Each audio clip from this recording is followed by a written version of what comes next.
Hi there, my name is Sarah Reason, and I'm a sophomore studying dual elementary and special education at Ball State.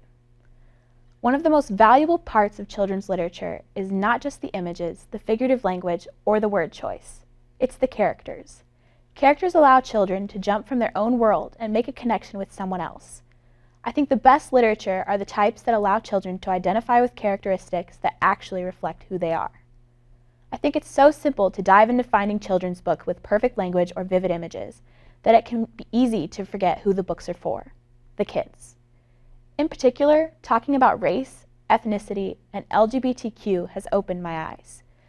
The biggest eye-opener within the course was how many different books can be used to give a child someone to identify with. People always tell their children, you can be anything you want to be when you grow up, unless what you want to be doesn't fit the mold.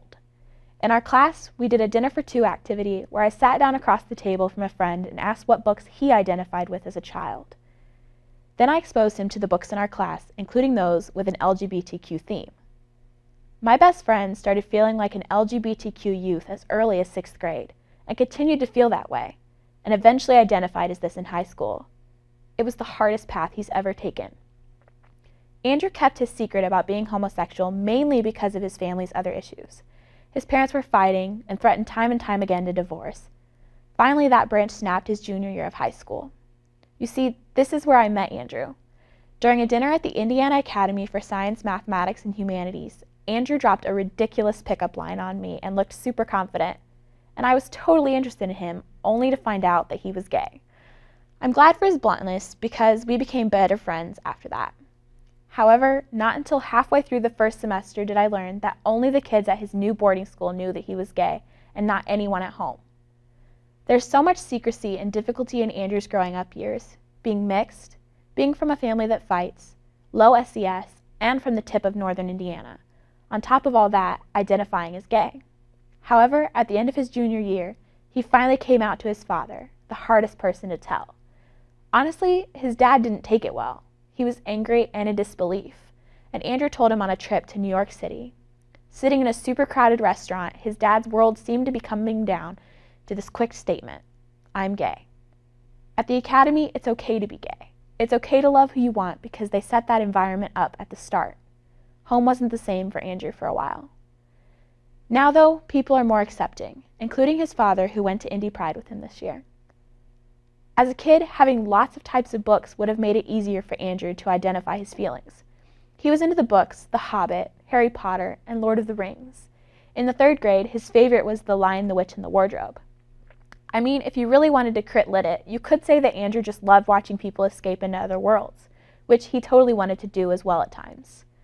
When Andrew saw the books we've been reading in this course, Donovan's Big Day and The Boy Who Cried Fabulous, he was astounded. He flipped through the pages, laughing at both.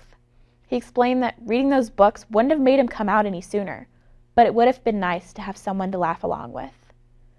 Literature can be a child's best friend. I know there were times when I sat out in a farmhouse in the middle of nowhere and my best friend was whatever kid was starring in the book that I was reading. People are afraid to let controversy into the classroom and want to keep structure, tradition. But what it comes down to for me is why not? Why not take books that expose LGBTQ culture and give them to children? Why not allow a little girl who has a parent who is in prison read a book with a character in that similar situation? Why not show different types of families, 2 mommies, 2 daddies, a single mom, or even grandparents?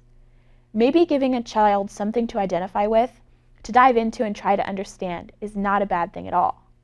The thing with children's literature is that it gives a child a way to step into thousands of different worlds, if they're given the opportunity.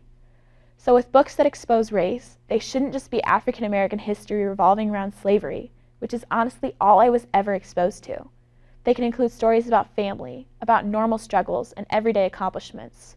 Stories about sexuality and gender can show a little girl to kick a football or a little boy to jump on the cheerleading squad. Stories that show a child celebrating Judaism or Buddhism can open a child up to question another culture.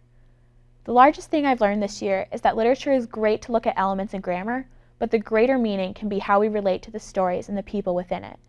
Books let kids dive into a different world. They let them raise questions. They let them identify and laugh along with someone who are just like them. So if a child can be given the opportunity to understand something completely new and even gain their own perspective, censoring their literature takes away from an open dialogue. It takes away that child's chance to learn something new and maybe even be accepting. I find that a shame. Opening doors is not a bad thing.